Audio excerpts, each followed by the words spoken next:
will never be this young again. Never. We can be stronger, wiser, kinder, better. Yeah, we're getting better. Too Old is for everyone who thinks they're too old to start over. Everyone who has gripped their balls and done it anyway. Everyone who takes risk. Everyone who was scared. Everyone living their best lives. And everyone who is tired of letting life pass them by. Too Old is for you. Today, we have Elliot Guidry on the show. Photographer, videographer, journalist, documentarian, a renaissance man. If you will. If you will. Y'all know I love the written word. It's my life's work. So we'll start with a snippet from a blog I wrote. Then I'll kick it to Elliot, and we'll see what resonated with him, and just let the interview unfold. Cool? I'm good. Are you DTF? Down to fellowship? My events are dope, true. Music popping, jokes cracking, dance jumping. But what makes it truly special is you. Tuesday, we at Dean's. Friday is Banke's Comedy Cabaret. See you soon. Bring your ass.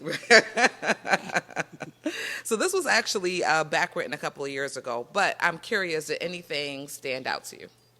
I like your piece that you opened up with about being old and not being old. You know, yeah, you like it's you retire out when you die out. That's Lil Wayne. That's a quote from Lil Wayne. Okay, Weezy, Tunchi. You know, and I feel that same way about my youth. You know, you're old when you're done. You got nothing else to offer? Oh no, okay, you're old. You still got something to offer. You're still youthful in what it is that you're doing. Yeah, keep going. May I ask, how young are you? I am turning 42 this year. And how do you feel about that? I feel like it's backwards. I feel like I'm 24. I'm still going. So your definition of, or your outlook on aging, right, what you just started off with, like, did that develop over time, or how did you get there? With that mindset, my family is full of youthful individuals. My mom was always youthful. So regardless of what her age may have been, she didn't act that way. You know, she was always reserved, but still, she'd get down on a good foot and bust a move. You know, I have an uncle out in Chicago that still dances until the cows go home. You know, that's, if you don't know George Daniels, look him up. He still is out here dancing like nobody's business. So I was raised around youthfulness and joy. So when the YNs call you Unc, OG, how does that feel? I mean, I'll take it. I mean, terms like that, I feel like is respect.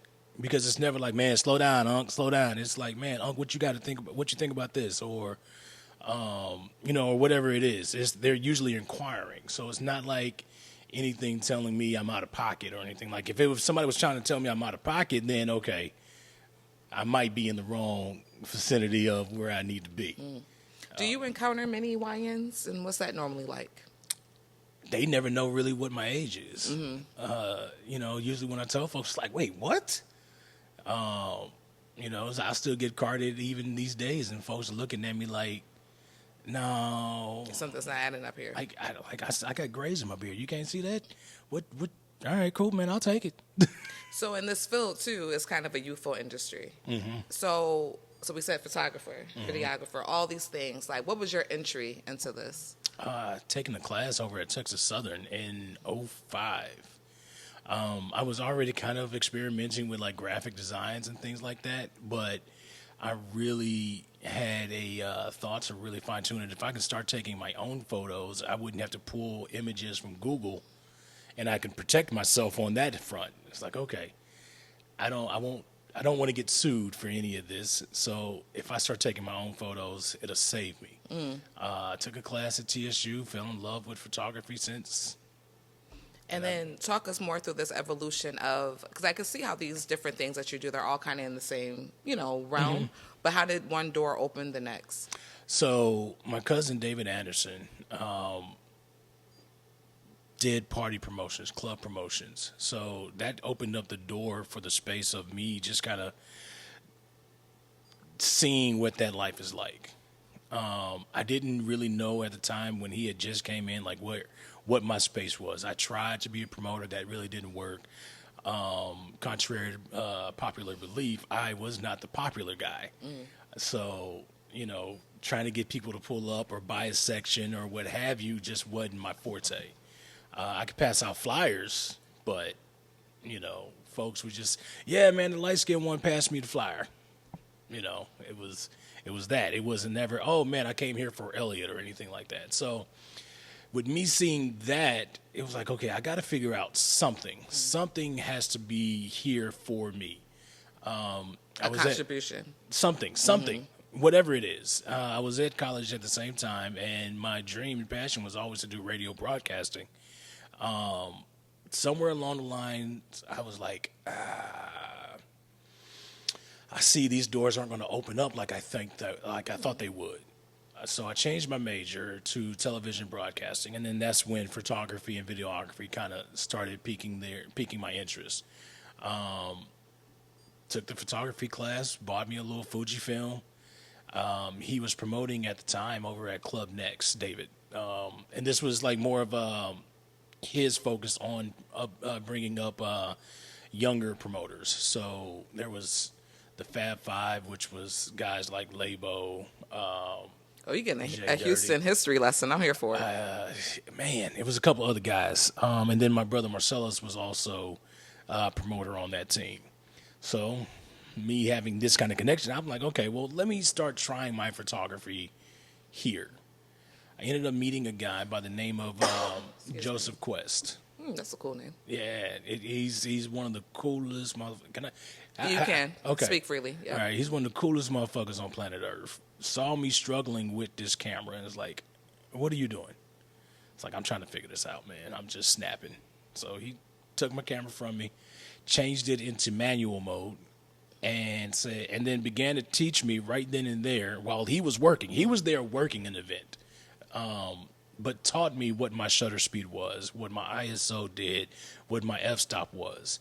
And how to utilize those to capture, what it is I was looking for. Now, the camera I was using at the time was really limited, but it still opened me up to seeing, what settings to use in low light situations, because I was really only shooting in clubs those days. So then I went to school the next day and was like, oh, da-da-da-da-da-da. And then teacher was actually loving my work from that point.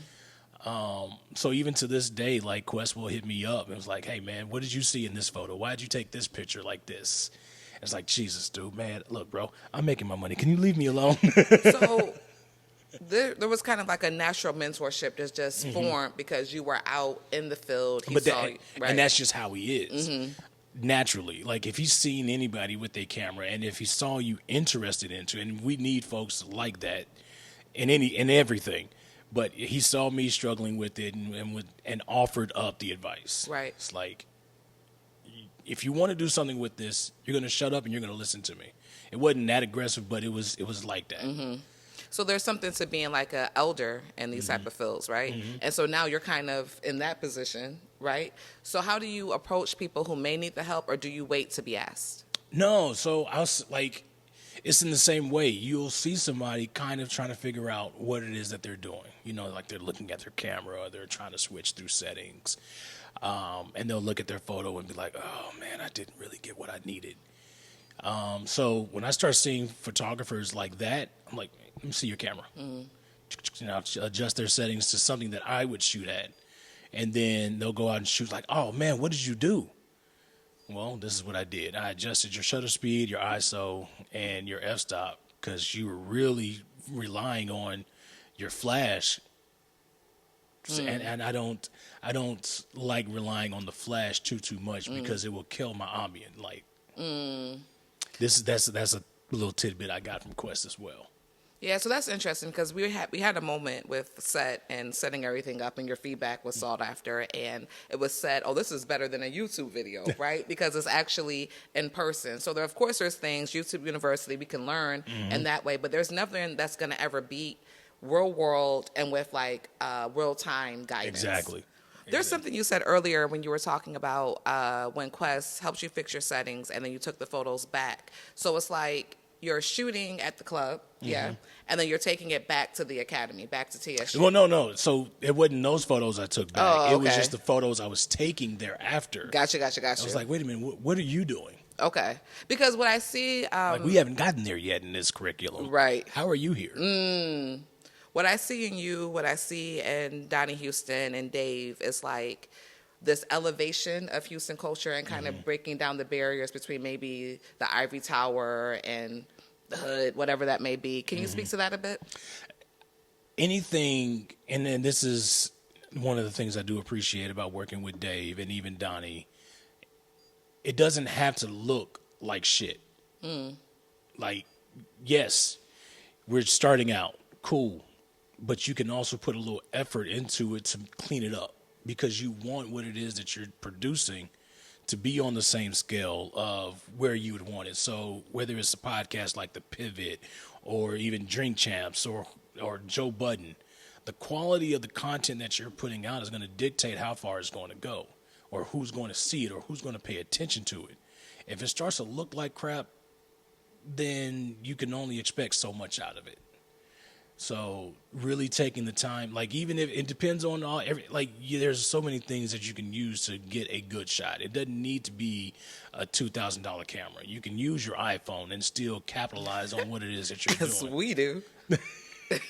As long as everything is in place for the shot to look good, you'll be fine. Including the wardrobe. Boom. It goes Right. down to it. Just where we want to be. You Okay. know, yeah, this is available on the WWEshop.com. Right. Click my link in the bio. I get a nice little kickback. You get no discount though. You get to support us. Exactly. We love that. You know what I'm saying? Give me some commission. So when I was asking, one of the questions I had, but you kind of spoke to this, the formula for shooting an event. Is there anything you want to add to that? So it's different for every photographer, as it should be, because everybody has their own, look and sight. Like if you watch Corey Dixon, he shoots different than I do.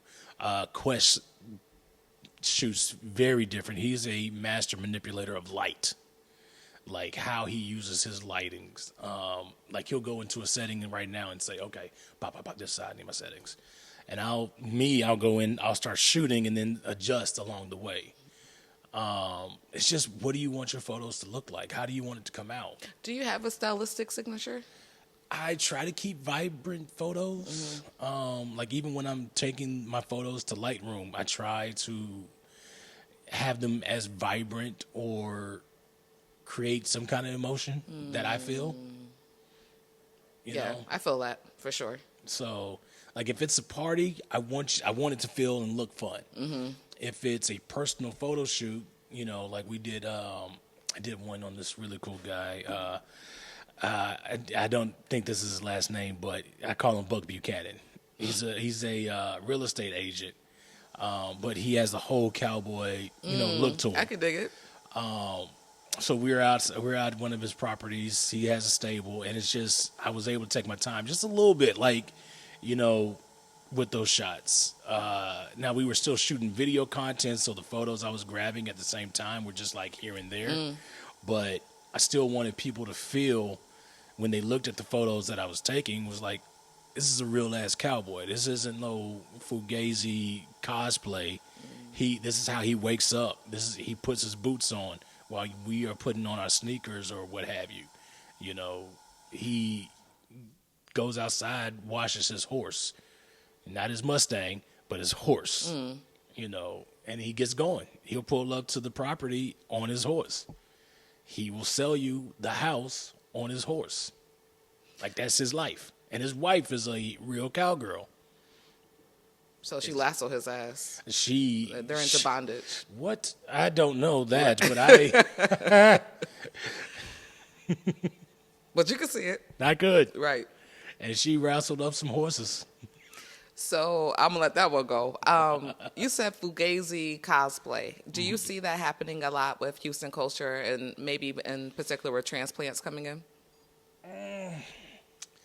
I try not to pay attention to it.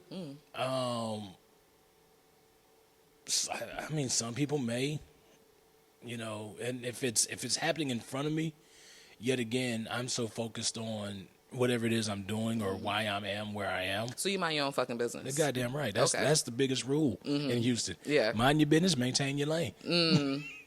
What does Houston mean to you? Oh, deep sigh. Because I love Houston, man. I love this city. No matter where I go, I have to come back home. You know, like Miami's cool, Cali's cool. Haven't been to New York yet. The furthest East Coast I've been is Virginia, and that was when David was graduating. But still, nothing is like Houston. Shout out to UVA. Shout out to UVA and the Cavaliers, and you know what I'm saying, DA will appreciate that. But the way we move, we a little slowed down, but we get to it. You know, it's not like and even if you're not moving at our pace, we're still moving. Find me when you see me, but I'm still moving. You know, the artistry out here, there are so many creatives on multiple levels, whether it's painting, whether it's music, whether it's poetry, Jesus Christ, you can find it out here. So at the highest level. At the highest. Absolutely. You know, independent artists have made heck, you can walk around anywhere and see Slim Thug just chilling. And to me, as far as somebody that has been on that major platform and is still doing it in some facet, just here. Not an asshole in the sense of he's not going to talk to you. Like he's a very approachable individual. You know, that kind of mentality. Like Slim Thug to me is like peak Houston personality. You know, approachable, get the work done, hustle hard, and still be able to make all the moves you want to make without any fuss. That's quintessential H-Town. Yeah. What's the biggest pros and cons of your chosen career and lifestyle? The biggest pros is being able to see those that I admired as a fan and now being connected with them in some shape, form, or fashion. Like, you know, before Diddy was... Before he was no Diddy. You know, being able to be in rooms where, you know, he was facilitating creative spaces, because that Ciroc deal was big. He was feeding a lot of people through that partnership. And I think it's important to, regardless of criminal deeds or whatever, right? When we have people who have been statesmen for Black culture, who have spread the money around, like a Cosby, like a Diddy, like that part of their legacy still deserves respect. Yeah, I mean, you can't take that away from them. You know, it would have been different if he was secluded and did nothing for anybody. You know, now don't get me wrong, the stuff that, you know, he's alleged violence, for rape, and all of that. I mean, right. the video with Cassie was like, I can't. Right. Like, I can't. Right. I can't do anything with you after that. You know, and who knows, like he may have still been doing that stuff while he was feeding the community. Most likely. You know, but we're talking about this one particular aspect. Right. Yeah, like he was that and he was that. Right. There are a lot of ands in life. How has aging impacted your work, love life, and ambitions? Shit. That's the one. Sacrifices left and right. You know, when you're on your entrepreneurial journey, you only get so much space for your personal heart. You know, sometimes you have to put it aside. Sometimes you can't really speak on it because you got several other things going on, or she may have several other things going on, and it's like, maybe not the best time. Or if you're not in a situation to be able to do the things that you would like to be able to do, you can't. You got to be responsible at the end of the day, not just for what you feel, but for what is going to bring an impact on them. So that part does suck, but you know, I still got my youth. You're gonna have it's time. Right. Any advice for your younger self? Keep at it. That's something I still tell myself to this day. Like I have my definite chief aim above my computer at home, and it's to be able to help people shine their light brighter than they thought they could through the rendering of my good services. So by staying at the things that I was doing, staying creative and believing in what it was, that was the biggest struggle, was being able to believe in what it was that I was doing. Because you hear so much judgment, and sometimes that criticism sounds like it may not sound like what you think it needs to sound like. And they could mean it from a good place, but because it sounds so critical, it's like, you're just hating. All right, cool. As opposed to taking it and saying, okay, this was the feedback. And if you're doing anything for anybody on any creative level, you need their feedback. It cannot just be only your creative input. You need whoever it is input that you're working for to be able to do it. And being able to ask questions. Ask them. You have to ask so many questions before you can get anything. So, that would be the biggest thing I would tell myself, is don't be afraid to ask questions. You get told so much when you're a toddler or a kid. So why are you asking so many questions? Why are you asking grown folks questions? It's because I'm inquisitive. I need to know. How else will I learn? Exactly. So keep asking questions. Keep asking. I feel, and this is the part where it's kind of like, the borrow from Nori and Drink Champs. Like, I have to give you your flowers, right? Because I am somebody who absolutely loves collaboration. And it takes so many different pieces of a puzzle. And when you have people who are the top of what they do and those people come together, you know what I mean? And so working with you on the Phil Wade show and everything that you bring, like in regards to the capturing, it's more than just videography. Like, this is chill. I'm light-skinned. I blush easy. But then the energy that you have, because it is that, like, again, collaborative spirit, right? So I want to thank you for that. Absolutely. And take a moment to honor those people who are behind the scenes, but that is so critical. And this is on any project that I'm working on, is I want to present whoever it is in front of my camera the best way I can. I want folks to look at this and it be on the same scale that you would if you was watching a national television broadcast. I want to create as close to that as possible, because the people that I am putting in front of my camera, to me, are those characters bigger than life. I motherfucking agree. Just like that. Like, I want folks watching what it is I'm producing to get that same feeling. And if they're not, then I'm not doing my job. That's what it comes down to, is me making sure these people are bigger than life. So we like to ask our guests, what's something you're too old for? Bullshit. Too old for the bullshit. Got no time for it. Yeah, especially my own. Bottom line, yeah, even my own. I don't have time for. I still will bullshit and then have to correct myself thereafter.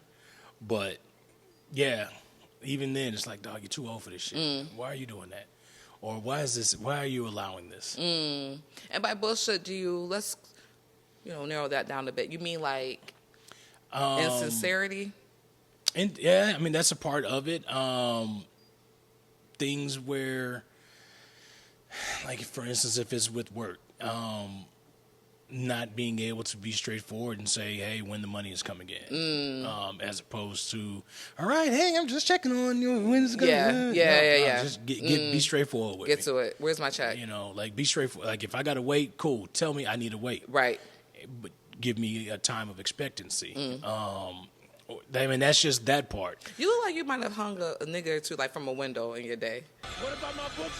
What you want to talk about? Nothing.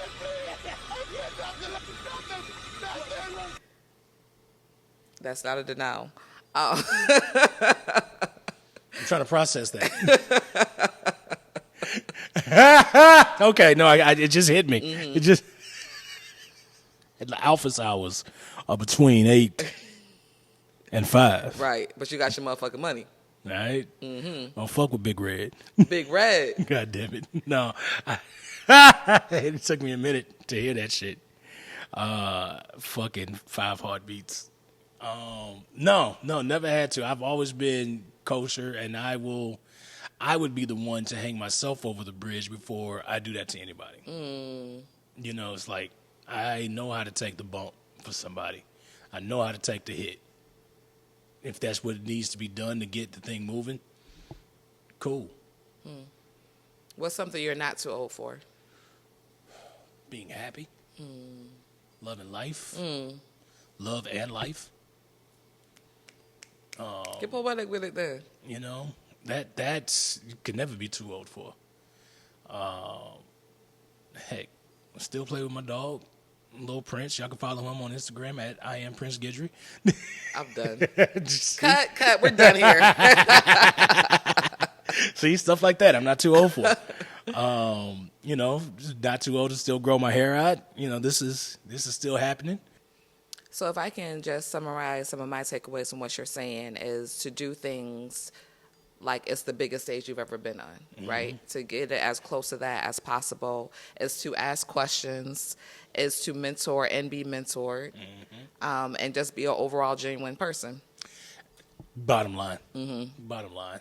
If you can't receive blessings if you're out here being an asshole. A Fugazi cosplayer. And on that note, we conclude this episode of Too Old. Thank you all so much for watching. As Elliot said, the link for his fashion line. It's all in my Instagram bio. You'll see everything there. Yes, and we'll put it in the description box, as well as a link to join the email list. We call it Bonk Block, all right? Because we out here, and you'll get these type of messages straight to your email. We love y'all. God bless. My office hours are from...